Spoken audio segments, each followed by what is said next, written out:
Good morning students. आज मैं आपको बीकॉम सेम 3 का जो कॉरपोरेट अकाउंटिंग यानी कि फाइनेंशियल अकाउंट जो है उसमें એટલે કે કંપની લક્ષી હિસાબી પદ્ધતિઓ उसमें मैं चैप्टर नंबर 1 जो है वैल्यूएशन ऑफ गुडविल એટલે કે પાઘડીનું મૂલ્યાંકन, वो चैप्टर में जो मोस्ट आईएमपी है यूनिवर्सिटी के एग्ज़ाम में पूछे गए सम है वो मैं आज आपको कराने वाली हूँ। उसमें मैंने फर्स्ट जो लिया है वो है इलस्ट्रेशन नंबर 10, उदाहरण नंबर 10। उसमें ये जो है ये मैं आपको पहले समझाऊंगी, बाद में दूसरे सम्स कराऊंगी। और ये जो इलस्ट्रेशन नंबर 10 है वो भी यूनिवर्सिटी के एग्ज़ाम में पूछा गया सम है। इसमें दिया गया है the following is the balance sheet of स्नार्थ लिमिटेड एज ऑन 31 मार्च 2012। ये लाइबिलिटी से और ये असेट से उसकी, तो ये जो उसके बारे में एक्स्ट्रा जो इन्फॉर्मेशन दी गई है वो अब हम लोग पढ़ते हैं। You are required to compute the valuation of goodwill of the company at 3 years purchase of its super profit taking into accounts the following particulars। उसमें फर्स्ट है the building is now worth ₹4,50,000, यानी कि ये जो यहाँ पे building की जो अमाउंट दी गई है 2,60,000, उसकी जगह पे अब हम लोग 4,50,000 लेंगे।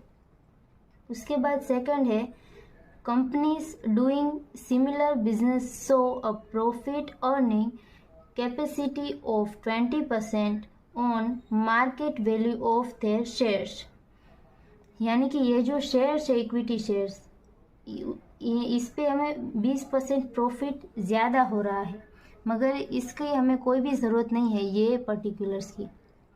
उसके बाद थर्ड है the profit for the past 3 years have show an increase of ₹60,000 annually, यानी कि जो पिछले 3 साल है उसमें हमें प्रॉफिट हुआ है 60,000 का, बड़ा है, इंक्रीज हुआ है।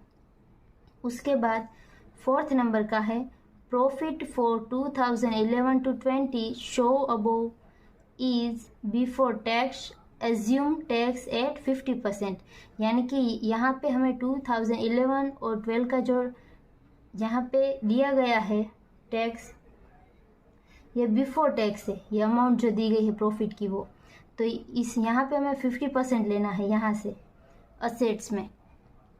उसके बाद फिफ्थ नंबर का है for computation of average profit weight to be used are 1, 2 and 3 respectively, यानी कि यहाँ पे वेटेज जो है मेथड उसका यूज़ करना है, यानी कि यहाँ पे वेट दिया गया है प्रॉफिट का 1, 2 और 3, એટલે કે આ જે માહિતી આપેલી છે તેમાં આ જવાબદારીઓ અને મિલકતો આપેલી છે તેમાં વધારાની માહિતીમાં પહેલું છે મકાનની આજે ઉપજ કિંમત 4,50,000 ગણાય છે, એટલે 2,60,000ની જગ્યાએ 4,50,000 લેવાના। આ જ પ્રકારનો ધંધો કરતી કંપનીઓ તેમના શેરની બજાર કિંમત પર 20% નફો કરે છે, એટલે આ જે વિગત છે તેની કોઈ જરૂર નથી સમમાં। उसके बाद थर्ड है છેલ્લા 3 વર્ષનો નફો વાર્ષિક 60,000 લેખે વધી રહ્યો છે, એટલે કે છેલ્લા જે 3 વર્ષ છે 2011-12, 10-11 અને 9-10 એનો નફો જે છે 60,000 વધ્યો છે।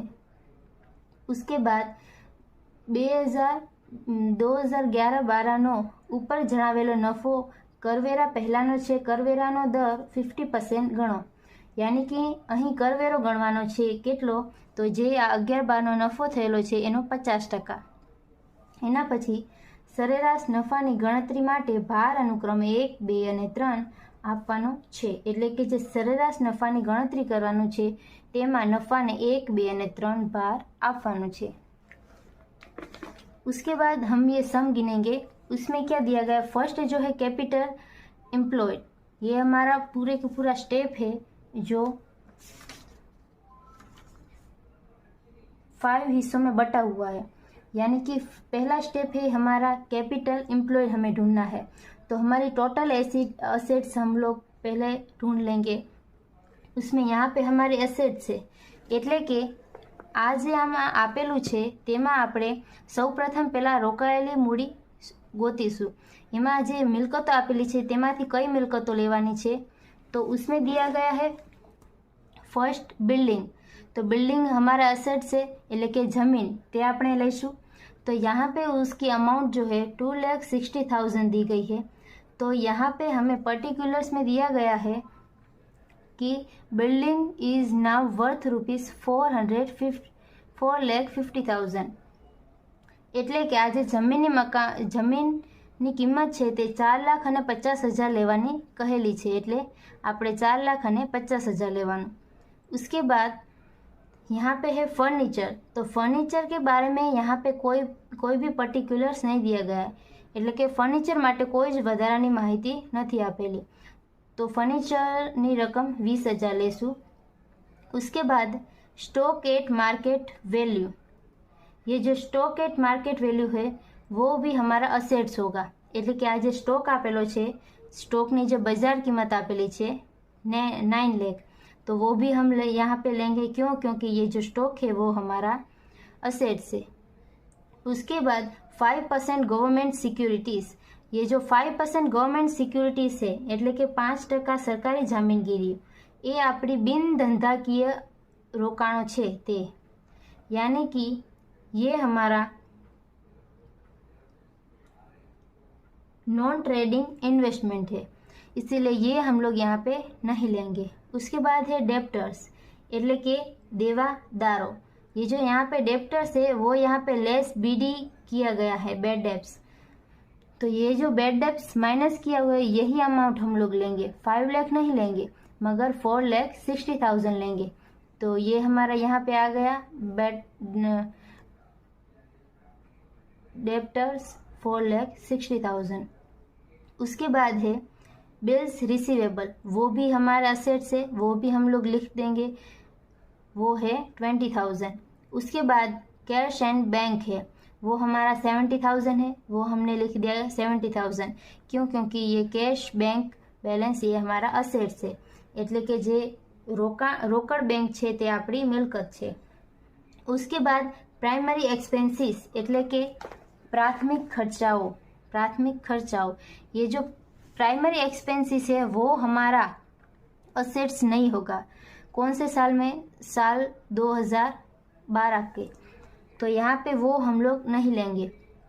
तो ये सारा जब हम लोग टोटल करेंगे तो हमारा आएगा 90,20,000। उसके बाद माइनस लाइबिलिटीज़ करना। ये हमने एसेट्स टोटल जो हमारा था वो हम लोगों ने ढूंढ लिया। अब जो लाइबिलिटीज़ है वो हम लोग इसमें से माइनस करेंगे। तो वो हमारी लाइबिलिटीज़ यहाँ पे हमारी कौन कौन सी होगी?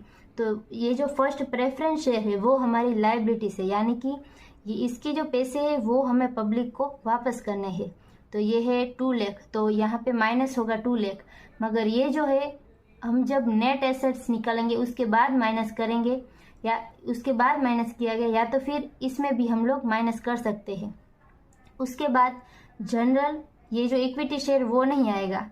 और उसके बाद जनरल रिजर्व, ये जो जनरल रिजर्व है सामान्य अनामत, એ પણ નહીં આવે કારણ કે એ લાયબિલિટીઝ નથી 2012 માટે। उसके बाद है profit and loss accounts, balance sheet में फ्रॉम 2010 to 11, એટલે કે 2010 અને 11 માટે જે 1,60,000 છે તે નથી લેવાના। उसकी जगह पे हमें प्रॉफिट फॉर 2011 to 20 लेना है। क्यों? क्योंकि यहाँ पे हमें दिया गया है कि ये जो है प्रॉफिट उसका 50% लेना है यहाँ पे हमें, यानी कि प्रोविजन्स फॉर ટેક્સેશન। એટલે કે અહીંયા આપણને વધારાની માહિતીમાં આપેલું છે કે જે 11/12નો નફો છે તેમાંથી 50% કરવેરાની જોગવાઈ કરવાની છે। એટલા માટે અહીંયા કરવેરાની જોગવાઈ કરેલી છે 6,08,60,000 पर 50%, यानी कि 8,60,000 पर 50%। ये रहा 4,30,000। उसके बाद यहाँ पे डेप्रिसिएशन फंड दिया गया है, वो भी यहाँ पे नहीं आएगा उसके बाद क्रेडिटर्स दिया गया है वो हमारे लाइबिलिटी से, तो वो आएगा 70,000। और ये जो टोटल असेट्स है उसमें से हम लोग लाइबिलिटीज माइनस कर देंगे, तो हमारा जो आंसर आया वो आया नेट असेट्स। और उसके बाद उसमें से प्रेफरेंस शेयर कैपिटल माइनस कर देंगे, तो ये जो आया वो आया हमारा कैपिटल एम्प्लॉयड। એટલે કે આમાં જે આપણે રોકાયેલી મૂડી શોધી તેમાં કુલ જે મિલકતો છે તે અને એના માઇનસ કુલ દેવા, એટલે આ જે આપણને રકમ મળી 12,20,000 તે છે આપણી રોકાયેલી મૂડી। उसके बाद हमारा सेकंड नंबर का स्टेप है वो है एक्सपेक्टेड रिटर्न, એટલે કે अपेक्षित वળતર। तो उसका फॉर्मूला है कैपिटल एम्प्लॉयड, यानी कि ये कैपिटल एम्प्लॉयड એટલે કે રોકાયેલી મૂડી into expected rate of return એટલે કે अपेक्षित वर्तनનો दर, वो है यहाँ पे 20%। उसके बाद है ये जो सेकंड नंबर का हमने एक्सपेक्टेड रिटर्न लिया, मगर ये जो पर्टिकुलर्स में मैंने बोला था कि ये जो है वो हमारा किसी भी काम की नहीं है इन्फॉर्मेशन, मगर यहाँ पे ये जो 20% दिया गया है वो है हमारा एक्सपेक्टेड रेट। क्यों? क्योंकि यहाँ पे ऐसा दिया गया है कि यहाँ पे ये जो कंपनी है वो 20% इंक्रीज कर रही है, 20% मार्केट वैल्यू उसकी बढ़ रही है, यानी कि ये हमारा एक्सपेक्टेड रेट हुआ। वैसे यहाँ पे हमें कैपिटल में इसका कुछ भी नहीं करना है, मगर ये जो 20% दिया गया है वो हमारा एक्सपेक्टेड रेट है। उसके बाद 12,20,000 इंटू 20%, तो हमारा आंसर आएगा 2,44,000। तो ये हुआ हमारा एक्सपेक्टेड रेट, એટલે કે અપેક્ષિત વળતર આપણને મળ્યું 2,44,000। उसके बाद एवरेज प्रॉफिट એટલે કે सरेराश नफो। तो यहाँ पे लास्ट 3 मंथ का हमें ढूंढना है, वो हम लोग कैसे ढूंढेंगे? अभी ये जो लास्ट के 2 साल का हमें दिया गया है, मगर उसके पहले वाला हम लोग कैसे ढूंढेंगे? यहाँ पे दिया तो गया है, मगर पर्टिकुलर्स में ऐसा लिखा है कि यहाँ पे ये जो है the profit for the past 3 years have show an increase at ₹60,000 annually, એટલે કે છેલ્લા 3 વર્ષનો નફો વાર્ષિક ₹60,000 લેખે વધી રહ્યો છે। यानी कि इसका मैं कैलकुलेशन आपको बता रही हूँ। ये 2011-12 का जो है उसमें ऐसा बोला गया कि ये जो 60% है, सॉरी ये 60,000 रुपीज़ है, वो बढ़ रहा है प्रॉफिट हमारा। इसीलिए यहाँ पे हमें 2011-12 का दिया गया है 8,60,000 प्रॉफिट, 8,60,000, और ऐसा बोला गया है कि 60,000 बढ़ रहा है, इसीलिए हम ये जो 8,60,000 है उसमें से 60,000 माइनस कर देंगे, तो हमें प्रॉफिट मिलेगा 210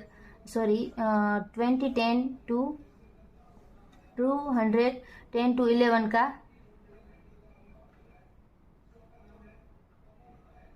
प्रॉफिट। तो यहाँ पे हम लोग 60,000 माइनस कर देंगे, तो हमारा प्रॉफिट आया 8 लाख। उसके बाद और एक साल का हमें ढूंढना है, तो 2009 to 2010। तो यहाँ पे हम लोग प्रॉफिट कैसे ढूंढेंगे? यहाँ पे सीधा सीधा बोला गया है कि 60,000 जो है वो प्रॉफिट बढ़ रहा है, यानी कि यहाँ पे भी हम लोग 60,000 माइनस कर देंगे, तो हमारा आंसर आया 7,40,000। तो ये हुआ हमारा प्रॉफिट। उसके बाद हमें ये जो 3 साल का प्रॉफिट था वो हमें मिल गया। उसके बाद ये जो वेटेज उसका दिया गया है वो इसका हम लोग इंटू कर देंगे, तो ये आ गई हमारी उसकी अमाउंट। और उस ये जो आंसर आया उसका हम लोग क्या करेंगे, तो ये आंसर और डिवाइड बाय जो वेजेस यहाँ पे दिया गया है उसका टोटल, यानी कि 49,20,000 अपॉन 9, यानी कि हमारा आंसर आया 8,20,000। ये आ गया हमारा एवरेज प्रॉफिट, यानी कि अभी भी ये जो एवरेज प्रॉफिट तो आ गया सरेराश नफो, मगर ये इसका ये भी फाइनल आंसर आना बाकी है। क्यों? क्योंकि यहीं पे हमें लेस करना है interest on non trading investment. એટલે કે આપણે જે આ 5% ગવર્મેન્ટ સિક્યુરિટીઝ એટલે કે સરકારી જામીનગીરી होती જે बिन धंधाकीय रोकाण होता, नॉन ट्रेडिंग इन्वेस्टमेंट, ये हमने यहाँ पे नहीं लिया था, मगर इसका जो इंटरेस्ट है वो हमें लेना होगा 5%, यानी कि यहाँ पे ये जो फेस वैल्यू है उस पर हमें 5% लेना है, यानी कि 8 लाख का 5% यानी कि 40,000 या 40,000 वो हमें यहाँ पे माइनस करना है। तो यहाँ पे आंसर आए 7,80,000। उसके बाद हमें लेस करना है टैक्स एट 50%। यहाँ पे हमने जो टैक्स लिया था 50% हमने टैक्स लिया था और 50% हमने प्रोविजन फॉर टैक्सेशन એટલે કે 3,90,000। उसके बाद ये जो टैक्स एट 50% लिया है वो हमने किस पर लिया है, तो वो हमने यहाँ पे लिया है जो ये जो आंसर आया 780 उसका 50% लिया है। तो इसका हम लोग सब्सट्रैक्ट कर देंगे એટલે કે बाद बाकी करशो तो जवाब आवशे 3,90,000। उसके बाद हमें लेस करना है ये जो प्रेफरेंस शेयर था उसका डिविडेंड। तो इसका डिविडेंड क्या होगा, तो इसका डिविडेंड है हमारा 20,000। क्यों, क्योंकि यहाँ पे 10% दिया गया है, यानी कि 2 लाख का 20%, એટલે કે आज प्रेफरेंस शेयर है तेना पर डिविडेंड है ए 2 लाखना 10% आवशे, यानी कि 20,000। इसमें से हम लोग माइनस करेंगे तो हमारा आंसर आए 3,70,000, 3,70,000। तो ये फाइनल हमारा आंसर हुआ किसका, एवरेज प्रॉफिट का। उसके बाद 4th नंबर का हमें ढूंढना है सुपर प्रॉफिट એટલે કે अधिक नफो। तो अधिक नफाનું सूत्र છે સરેરાશ નફો માઇનસ અપેક્ષિત વળતર નફો, यानी कि average profit minus expected profit. तो यहाँ पे हमारा एवरेज प्रॉफिट आया था 3,70,000 अभी जो हमने ढूंढा, माइनस एक्सपेक्टेड रेट हमारा आया था 2,44,000 इज इक्वल टू 1,26,000। तो ये आ गया हमारा सुपर प्रॉफिट। उसके बाद यहाँ पे हम लोग हमें ऐसा बोला गया है कि जो goodwill of the company at 3 years purchase, यानी कि 3 साल की खरीदी पर हमें ढूंढना है, यानी कि goodwill is equal to super profit into 3, यानी कि हमारा जो सुपर प्रॉफिट आया था 1,26,000 એટલે કે अधिक नफो जो હતો 1,26,000 गुण્યા 3। तो हमारा आंसर आया 3,78,000। तो जवाब आवशे 3,78,000। उसके बाद हम लोग यहाँ पे सम नंबर 21 करेंगे, जानकी जंक फूड वाला, जो यूनिवर्सिटी के एग्ज़ाम के लिए मोस्ट IMP है। तो इसमें ऐसा बोला गया है कि from the following information of Janki junk food limited find out goodwill by purchase of 5 years excess profit method. એટલે કે जानकी जंक फूड लिमिटेडની નીચેની માહિતી પરથી अधिक नफाની 5 વર્ષની खरीदीना ધોરણે પાઘડીની गणतरी करो। तो यहाँ पे हमें फर्स्ट इन्फॉर्मेशन दी गई है 25,000 equity shares of ₹100 each, 25 lakh. उसके बाद 10% 5,000 preference share of ₹100 each, 5 lakh. General reserve 16,000, सामान्य अनामत, P&L अकाउंट, नफा नुकसान खातु 70,000, क्रेडिटर्स એટલે કે લેણદારો 1 લાખ, બિલ્સ પેબલ એટલે કે દેવી હુંડી 80,000, प्रोविडेंट फंड 50,000। उसके बाद total profit of last 4 years before 50% tax 64 lakh, એટલે કે છેલ્લા 4 વર્ષનો કુલ નફો 64 લાખ છે, 50% આવકવેરા ગણ્યા પહેલાનો। उसके बाद expected rate of return on capital वो कितना है 7% है और उसके बाद risk rate in such business 3% है। એટલે કે રોકાયેલી મૂડી પર અપેક્ષિત વર્તનનો દર 7% છે અને આ ધંધા પર રોકાયેલી મૂડી પર જોખમનો દર 3% છે, એટલે total 10%, 10%. Total assets of are as under, એટલે કે કુલ મિલકતો આવી રીતની આપેલી છે. Fixed assets of total assets, એટલે કે કુલ મિલકતનો 75% ફિક્સ અસેટ્સ છે, એટલે કાયમી મિલકત. उसके बाद કરંટ અસેટ્સ એટલે કે ચાલુ મિલકતો 20% છે ટોટલ મિલકતના. उसके बाद ફિક્ટિશિયસ અસેટ્સ એટલે કે અવાસ્તવિક મિલકતો, वो है टोटल असेट्स के 5%, कुल जो मिलकतों છે એના 5%. तो यहाँ पे हमें बैलेंस शीट नहीं दी गई है, तो हमें यहाँ पे टोटल असेट्स जो है वो हमें ढूंढना पड़ेगा बैलेंस शीट के थ्रू. तो यहाँ पे मैंने बैलेंस शीट बनाई है सम नंबर 21 की. जो यहाँ पे इंफॉर्मेशन दी गई है वो सभी लायबिलिटीज़ है, तो वो मैंने यहाँ पे लिख ली. और ये जो लायबिलिटीज़ का टोटल हमारा होगा 333,60,000. तो अभी ये जो है वो हमारा है टोटल असेट्स.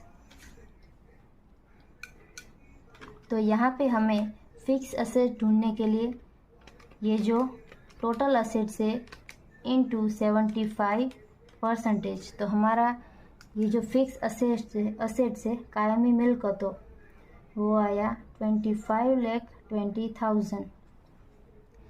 उसके बाद करंट असेट्स એટલે કે ચાલુ મિલકતો वो है हमारा 20%, એટલે કે આવ્યું 6,72,000. उसके बाद है अवास्तविक मिलकत यानी कि फिक्टिशियस असेट्स, वो है हमारा 5%, वो आया 1,68,000. तो इसका टोटल भी हमारा 33,60,000 आ जाएगा.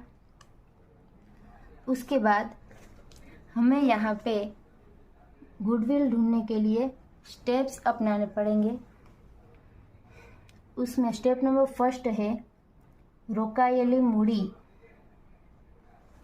जिसको हम लोग कहते हैं कैपिटल एम्प्लॉयड.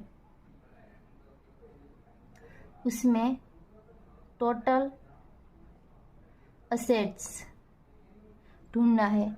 तो इसमें असेट्स में हम लोग कौन कौन से असेट्स लेंगे?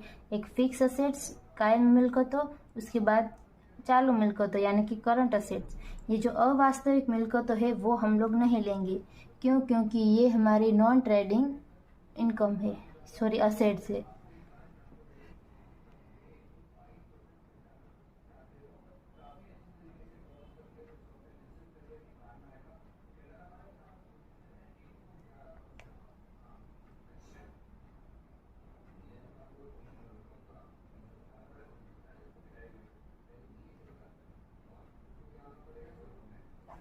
इसका टोटल हमारा होगा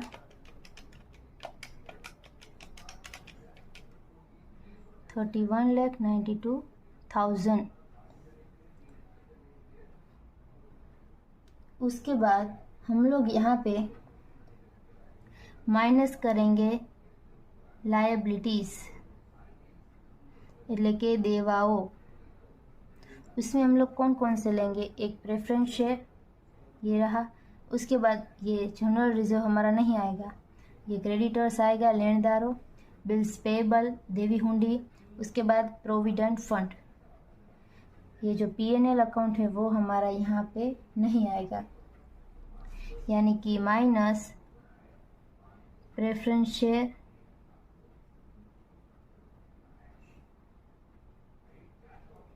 उसके बाद है क्रेडिटर्स, लेनदारों 1 लाख. उसके बाद है बिल्स पेएबल, वो है हमारा 80,000 माइनस प्रोविडेंट फंड पीएफ 50,000. तो ये इसका टोटल हमारा होगा 7,30,000। इसको हम लोग इसमें से माइनस कर देंगे, माइनस, तो हमारा आंसर आया 24,62,000। ये आया हमारा कैपिटल एम्प्लॉयड रुकायली मूडी। उसके बाद सेकेंड हमारा स्टेप है वो है एक्सपेक्टेड प्रॉफिट हमें ढूंढना है। तो यानी कि ये जो आया कैपिटल एम्प्लॉयड रुकायली मूडी इनटू रेट ऑफ रिटर्न, अपेक्षित वर्तनो दर। यहाँ पे रोकायली मूडी यानी कि कैपिटल एम्प्लॉयड हमारा आया 24,62,000 इंटू 10%, यानी कि 2,46,200। ये आया हमारा एक्सपेक्टेड प्रॉफिट। उसके बाद थर्ड है हमारा एवरेज प्रॉफिट। एवरेज प्रॉफिट हमें यहाँ पे ढूंढना है। उसके बाद तो यहाँ पे हमें एवरेज प्रॉफिट के बारे में ऐसा दिया गया है कि total profit of last 4 years 64,000 है, यानी कि 64 लाख है डिवाइड बाय 4, यानी कि 16 लाख आ गया। उसके बाद ये जो है इसमें हमें 50% टैक्स है, यानी कि उसके बाद का हमारा आंसर है 8 लाख। उसके बाद हमें ये जो प्रेफरेंस शेयर है उसके ऊपर डिविडेंड देना है। कितना? तो ये जो प्रेफरेंस शेयर है उसके ऊपर 10%, 5 लाख का 10%, यानी कि 50,000। तो 7,50,000 ये जो है वो आ गया हमारा एवरेज प्रॉफिट। उसके बाद फोर्थ नंबर का हमें ढूंढना है सुपर प्रॉफिट। तो उसका फॉर्मूला है average profit minus expected profit, सरेराश नफो माइनस अपेक्षित नफो। तो ये जो सरेराश नफो એટલે કે एवरेज प्रॉफिट था वो आया था हमारा 7,50,000। उसमें से माइनस हम लोग करेंगे एक्सपेक्टेड प्रॉफिट। तो एक्सपेक्टेड प्रॉफिट जो है वो आया था हमारा 2,46,200। तो यहाँ पे हमारा आंसर आया 5,03,800। ये आया हमारा सुपर प्रॉफिट। उसके बाद हमें गुडविल ढूंढना है, એટલે કે પાઘડી શોધીશું। तो इसका फॉर्मूला है ये जो सुपर प्रॉफिट है अधिक नफो एना गुणिया એટલે કે इंटू कितना होगा हमारा, यहाँ पे दिया गया है 5 ईयर्स એટલે કે 5 વર્ષની ખરીદીના આધારે, એટલે કે अधिक નફો આપણો 5,03,800 ગુણ્યા 5, એટલે કે જવાબ આવશે 25,90,000, 25,19,000। એ આપણો સાચો જવાબ। I hope you understand and thank you all.